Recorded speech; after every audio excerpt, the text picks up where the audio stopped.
দুলাভাই, ও দুলাভাই। সারাদিন কোথায় ছিলি তুই? এই ব্যবসার কাজে একটু ছোটাছুটি করলাম আপা। দুপুরে ঠিক মতো খেয়েছিলি তো? সকালে তো না খেয়েই চলে গেলি। খাওয়া দাওয়া করছি। দুলাভাই কই? দুলাভাইকে দেখছি না যে। তোর দুলা ভাই ঘরে নেই, বস। না থাক। আরে থাকবে কেন, বস, এখানেই বস। তোর দুলা ভাই ঘরেও নাই, ওয়াশরুমেও নাই। নিশ্চিন্ত মনে তোর দুলা ভাইয়ের নামে যা খুশি বলতে পারিস। দুলাভাইয়ের নামে কিছু না আপা। তাহলে আমার নামেই বল। সারাক্ষণ তো আমার নামে বদনাম করে বেড়াস। আচ্ছা, এখন আমাকেই বোঝা। কি বোঝাবো? বোঝাবি আমি যা করি সব ভুল। আমার ছেলে মেয়েদের কোনো দোষ নাই, সব দোষ আমার। তোমার কোনো দোষও নাই, তোমার কোনো ভুলও নাই। তুমি তো মহামানবী, তুমি যা করেছো সব ঠিক আছে। সত্যি বলছিস ভাই? আমি যা করি সব ঠিক করি, আমার কোনো ভুল নাই? আপা শোনো, ছেলে মেয়েদের বয়স কম, সব ভুল ওরাই করে। ওদেরকে একটু বোঝাতে হবে, বুঝছো? সব সিচুয়েশন তার ওদের কন্ট্রোলে থাকে না,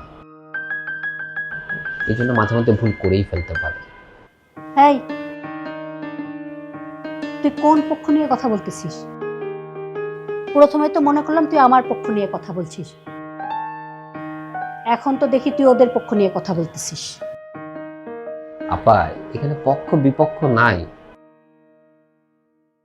একটা পরিবার, একটাই পক্ষ, পারিবারিক পক্ষ। পরিবারের যেই ভুল করুক না কেন আপা, সবার উচিত তাদের পাশে গিয়ে দাঁড়ানো, এটা তাদের দায়িত্ব। আর মা বাবার দায়িত্ব সবচেয়ে বেশি। ও, তার মানে বাবা মার দায়িত্ব বেশি, তাই না?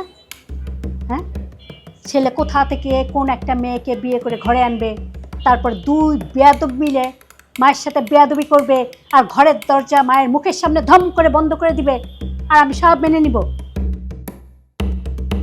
আর মেয়ে এমন এক ছেলের সাথে প্রেম করবে যার কোনো ভবিষ্যৎই নাই। এই ছেলে তো 2 দিন পরে আমার মেয়েকে ছেঁকা দিয়ে চলে যাবে। কি বলে এগুলো? আর এই সব দেখে শুনে আমাকে সব মেনে নিতে হবে, তাই না?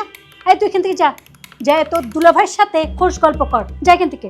আপা আমি আসলে তোমার সাথেই কথা বলতে আসছিলাম। আমার সাথে তোর কথা বলা লাগবে না, আমি এখন খুব টায়ার্ড, যা এখান থেকে। তোর কথা শুনে না আমার একেবারে মাথা ধরে গেছে। আমি আসলে তোমাকে একটা কথা জানাতে চাই আপা।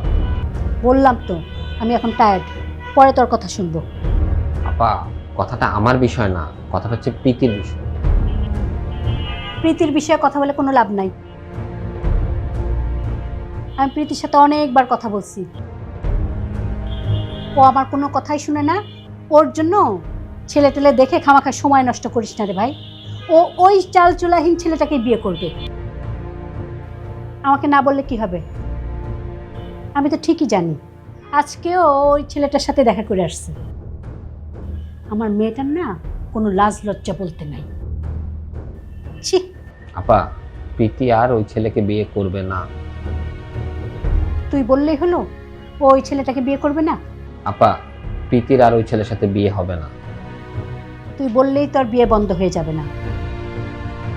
তোর ভাগ্না ভাগ্নিকে তুই চিনিস না? ওরা এক একটা হাড়ে হাড়ে বজ্জাত, যা বলে তাই করে, কারোর কোনো কথাই তো শোনে না। আপা প্রীতি চাইলেও আর ওই ছেলেকে বিয়ে করতে পারবে না। কেন পারবে না? তুই কিভাবে ওদের বিয়ে আটকাবি? প্রীতি আজকে ওই ছেলের সাথে দেখা করতে গিয়েছিল। সেটা তো আমি আগেই অনুমান করছি, ও তো ওই ছেলের সাথে দেখা করতে গেছে। ও আর যাবে কোথায়? ওর কি আর কোনো জায়গা আছে যাওয়ার? তো গেছে তো কি হয়েছে? ওই ছেলে বলেছে প্রীতিকে বিয়ে করতে পারবে না, ছেলে একেবারের জন্য বিদেশে চলে যাচ্ছে। কি কি বললি তুই? হ্যাঁ আপা, যা বলেছি সত্যি বলেছি। প্রীতিকে ওই ছেলে ফিরিয়ে দিয়েছে। প্রীতির অনেক মন খারাপ। আল্লাহর রাস্তা আপা প্লিজ তুমি আর প্রীতিকে কিচ্ছু বলো না। প্রীতি কোথায়? এখনো কি ছাদেও? না না না, ও রুমের দরজা বন্ধ করে অনেক কান্নাকাটি করতেছে। আপা প্লিজ তুমি ওকে আর কিচ্ছু বলো না প্লিজ। আপা আপা আপা প্লিজ ওকে কিছু। চুপ, আপা প্লিজ। কোনো কথা বলবি না।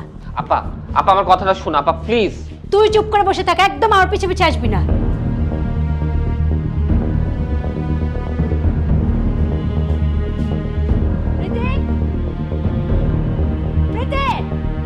ঘূর্ণিঝড় শুরু হয়ে গেল, আবার ঘূর্ণিঝড় শুরু হয়ে গেল। আল্লাহ!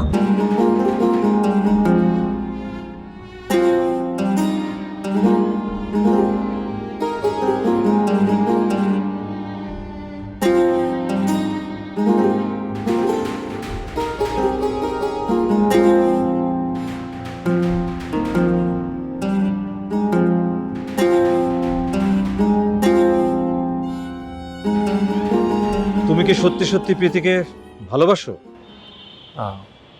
জি। কি করে বুঝবো? তা তো বলতে পারবো না, তবে ওকে আমি ভালোবাসি।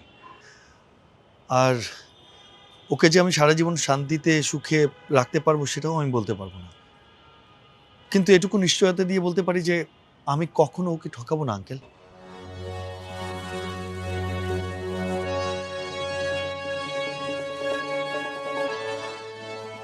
তুমি কি বলতে চাও? মানে তুমি সত্যি প্রীতিকে বিয়ে করতে চাও? জি চাই, কিন্তু মানে এখনই না। আমি চাই যে নিজের পায়ে দাঁড়াতে। মানে আমি কখনো চাই না যে সংসার করতে গিয়ে সংসারের চাপে আমাদের ভালোবাসাটা নষ্ট হয়ে যাবে। আমি প্রীতিকে কখনো কষ্ট দিতে পারবো না, আমি শুধু ওকে ভালোবাসতে পারবো। মানে তাহলে তোমাদের বিয়ের জন্য আমাদের কতদিন অপেক্ষা করতে হবে? এটা তো কঠিন প্রশ্ন আঙ্কেল। কঠিন প্রশ্ন হলে তো বলতে হবে। তোমাদের ভালোবাসার জন্য আমরা মানে আমাদের পরিবার তো অনন্তকাল বসে থাকতে পারবো না। প্রীতির মার মুখের কথা তো শুনলেই, প্রীতির মা তো প্রীতির বিয়ের জন্য এক মুহূর্ত অপেক্ষা করতে রাজি না। তুমি একটা সময় না বললে আমি তো কাউকে মানাতে পারবো না। আঙ্কেল, আমাকে একটা বছর সময় দিন প্লিজ। 1 বছর না, তুমি 6 মাস সময় পাবে। এর মধ্যে কিছু যদি করতে পারো তাহলে তোমাদের বিয়ে হবে, তা নাহলে আমি কিছু করতে পারবো না।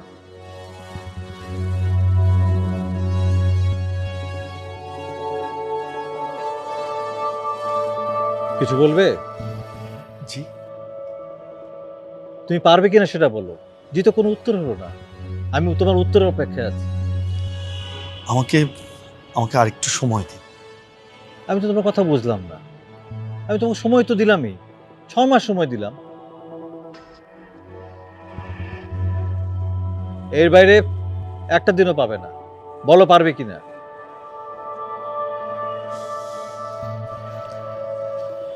জি পারবো। ঠিক আছে, আরেকটা কথা, এই 6 মাস তুমি প্রীতির সঙ্গে দেখা করতে পারবে না। চাইলে মাঝে মাঝে ফোনে খোঁজ খবর নিতে পারো। আমি প্রীতিকে পাঠিয়ে দিচ্ছি, আমি যা যা বললাম সেভাবে প্রীতিকে বুঝিয়ে বলা দায়িত্ব তোমার।